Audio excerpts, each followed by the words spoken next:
Hello friends, my name is Dilip Kumar. आज हम कहानी का आगे का अंक पढ़ने जा रहे हैं।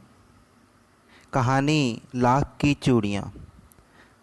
जब लेखक काफ़ी समय के बाद अपने मामा के गांव जाता है, तब वो देखता है कि वहाँ पर उसके बदलू काका द्वारा बनाई जाने वाली लाख की चूड़ियों का जो काम था वह बहुत ही कम हो जाता है।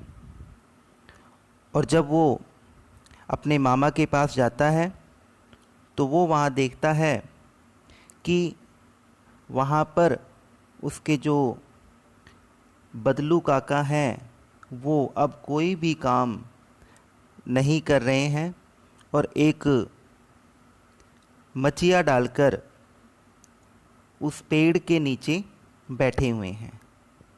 जब वो वहाँ जाते हैं और वहाँ देखते हैं तो ना तो उन्हें कोई भट्ठी नज़र आती है और ना ही कोई मचिया।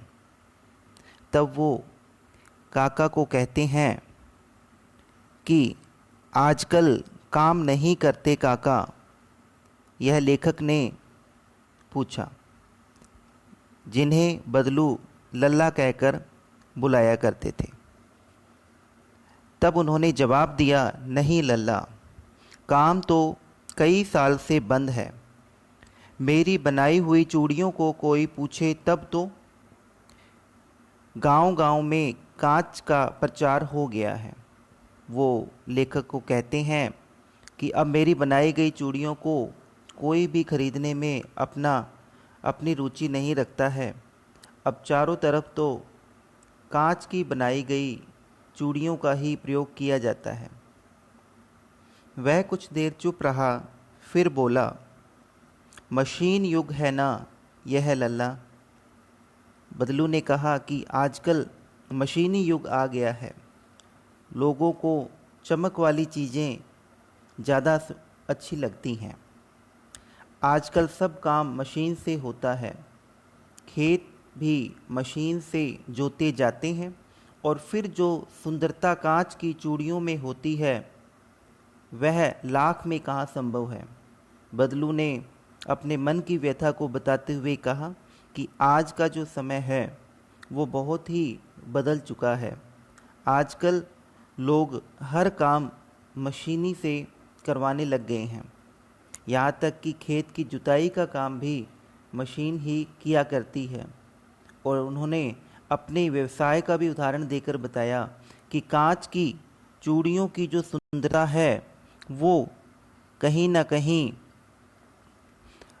बहुत ही ज़्यादा होती है और उतनी सुंदरता लाख की चूड़ियों में संभव नहीं है।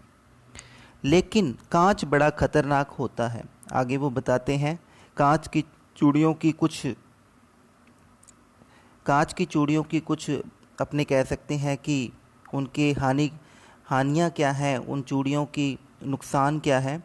वह जल्दी टूट जाता है। मैंने कहा, नाजुक तो फिर होती ही है लल्ला। कहते हैं उसे खांसी आ गई और वह देर तक खांसता रहा। बदलू को खांसी आ गई और वो देर तक खांसता रहा।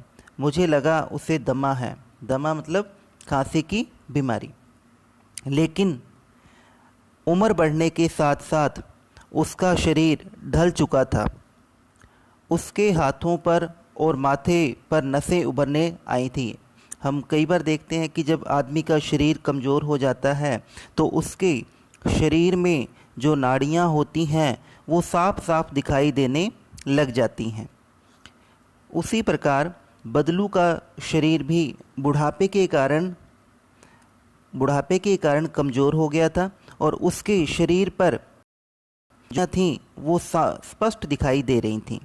जाने कैसे उसने मेरी शंका भांप ली और बोला, नहीं, दमा नहीं है मुझे।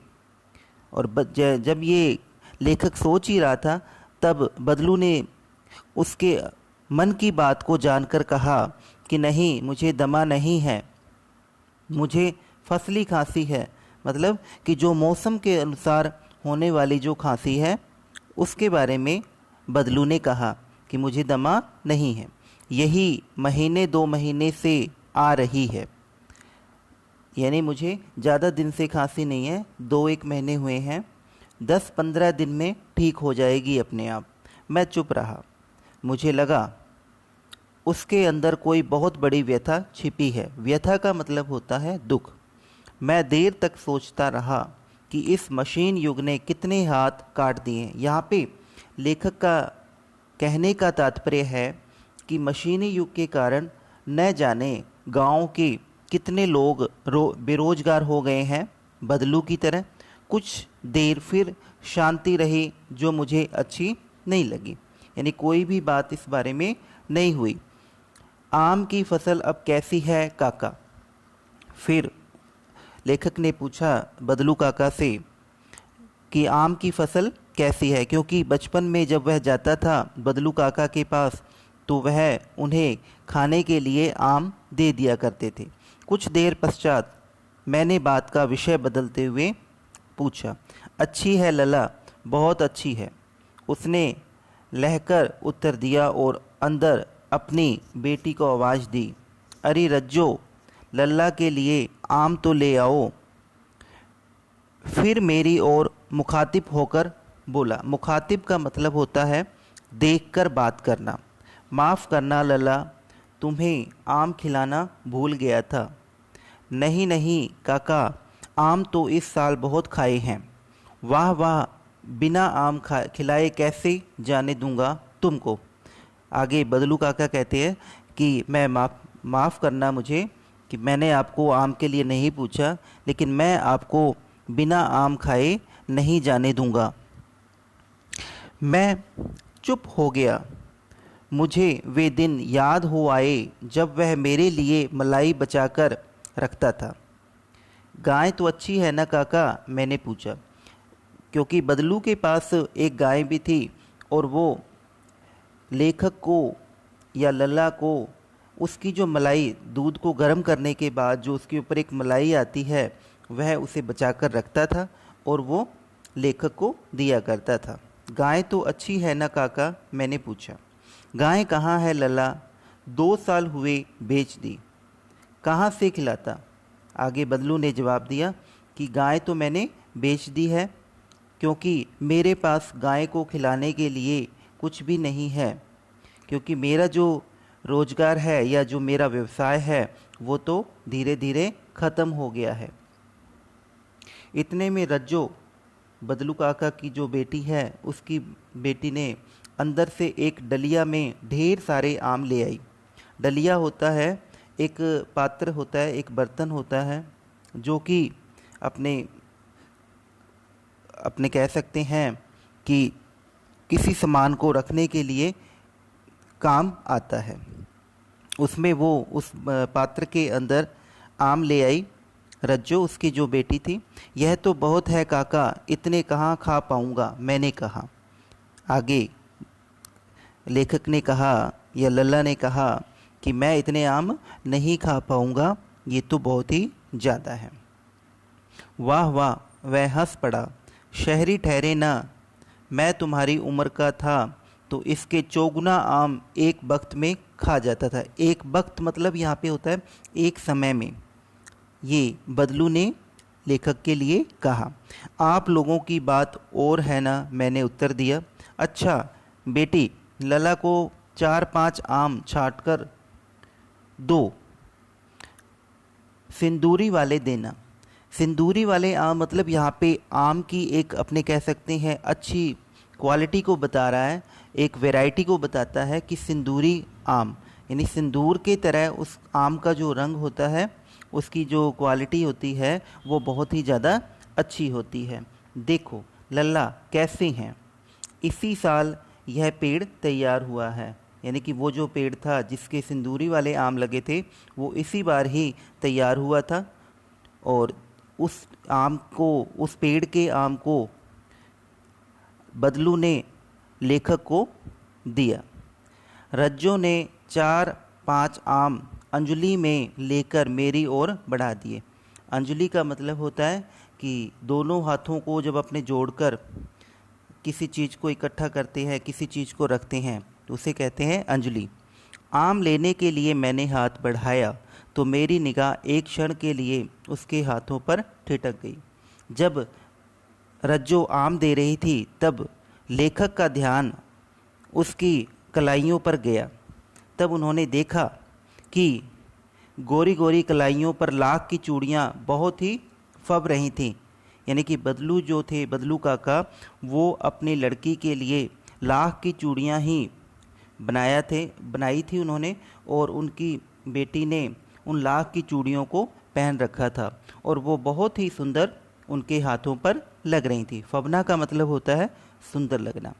बदलू ने मेरी दृष्टि देख ली और बोल पड़ा, यही आखिरी जोड़ा बनाया था जमींदार साहब की बेटी के विवाह पर।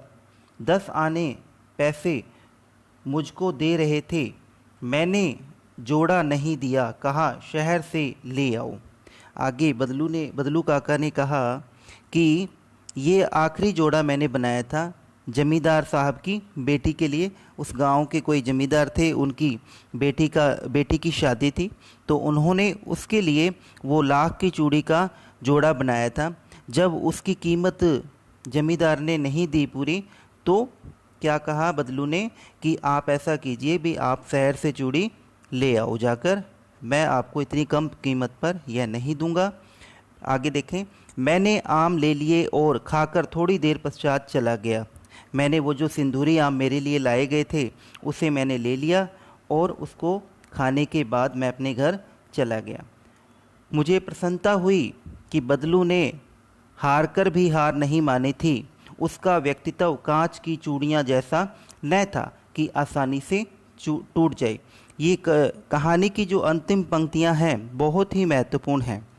अब ये थोड़ा सा ध्यान से समझेंगे कि इसमें लेखक कहते हैं कि मुझे ऐसा लगा कि बदलू ने हार कर भी हार नहीं मानी। यहाँ पे लेखक का कहना है कि जैसे जैसे उसका व्यवसाय ख़त्म हो रहा था, या लाख की चूड़ियों का जो उसका रोजगार था वो धीरे धीरे ख़त्म हो रहा था, इसके बावजूद भी उसने हार नहीं मानी, जैसा कि वो किया करता था।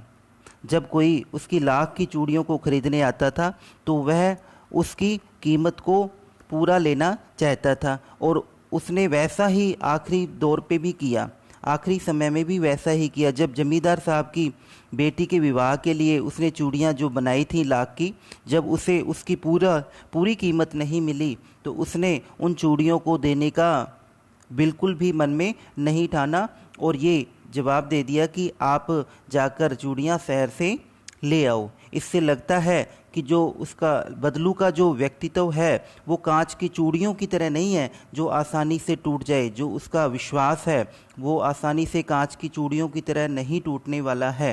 यहाँ पर कहीं ना कहीं बदलू के आत्मविश्वास को भी दिखाया जा रहा है। इसी के साथ आज हमारी जो कहानी है उसका अगला अंक समाप्त होता है। धन्यवाद।